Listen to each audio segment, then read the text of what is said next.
And now it's time for Coach's Comments presented by Southside Auto Tech. Cristiano Simonetta with you, joined alongside by Stars head coach Rocky Russo. And Rocky, your group fought tooth and nail trying to get back in this one. You scored 3 goals in the third period, but you fall 5-4. Your comments on the start for your team falling down 2-0 after period 1. It's a tough start because I thought we were playing really good.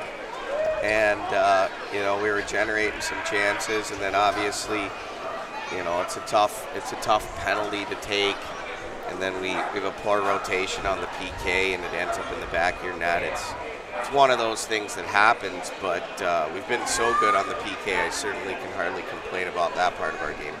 Did you sense discipline was going to be a big focal point, especially a team like Fargo that likes to implore their will physically? We saw Noah Laba tangle with Matthew Mania. USATO has to leave the game with an undisclosed injury.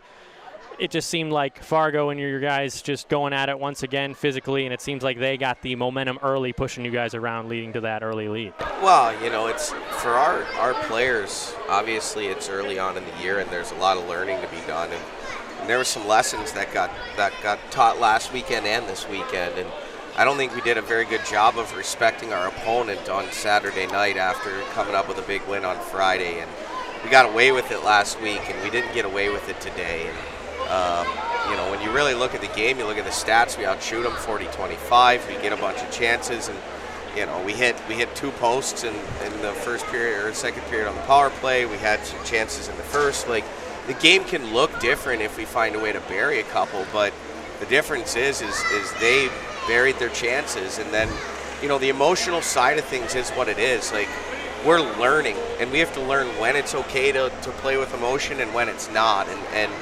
that's something that they're still kids, right? They're 17, 18, 19-year-old kids, and sometimes their emotions get the best of them. It's our job as coaches to make sure they learn when it's the right time to let that happen and when it's not. And obviously, losing Noah Laba for 12 minutes hurts us. He's our best hockey player. And losing him for 12 minutes changes our team. And we're able to weather that, obviously, and get a big kill, but you don't want to put yourself in a 5-1 hole against a team of this caliber here in Fargo. Yeah, game number 7 for your group. You mentioned they're going to learn, they're going to mature. What can you take away from this game? You have 3 goals in the third period. Moral victories only go so far, and I bet for yourself it's that same way. You love that comeback effort, but at the end of the day, it shouldn't even have gotten there, right? No moral victories. No moral victories. Now, what there is opportunities to learn. And I told our guys after the game, I said, you know what, had you played with the same urgency in the first and second period that you played with in the third, you'd be sitting in here with a big win tonight. There's no doubt about it. And unfortunately, we got away from what we do. We're still trying to reinforce to our players that there's only one way for us to successfully play. You can't play like your opponent. You have to play your way. And when we do, we are really, really darn good. But we got away from it at times, and we did not have urgency to touch pucks first. We did not have urgency to finish our checks. And you give a team like that a lead and you play from behind all night, it's really, really challenging. So hopefully the lesson today is we need urgency from the start, every single game, not just every other game, not just every game and a half. It's got to be consistent. And once we learn that, then we're going to be a really tough team to play against night in and night out.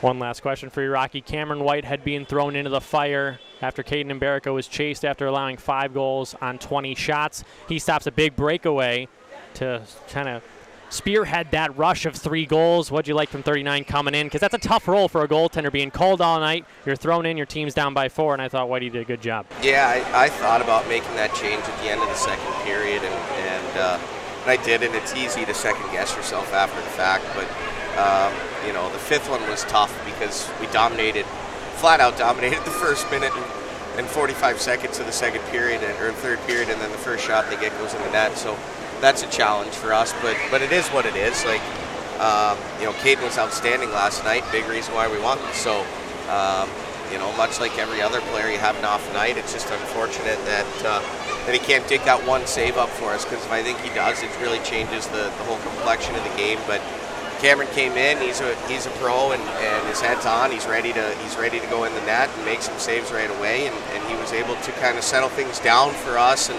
give us some emotional charge on our bench that we really needed.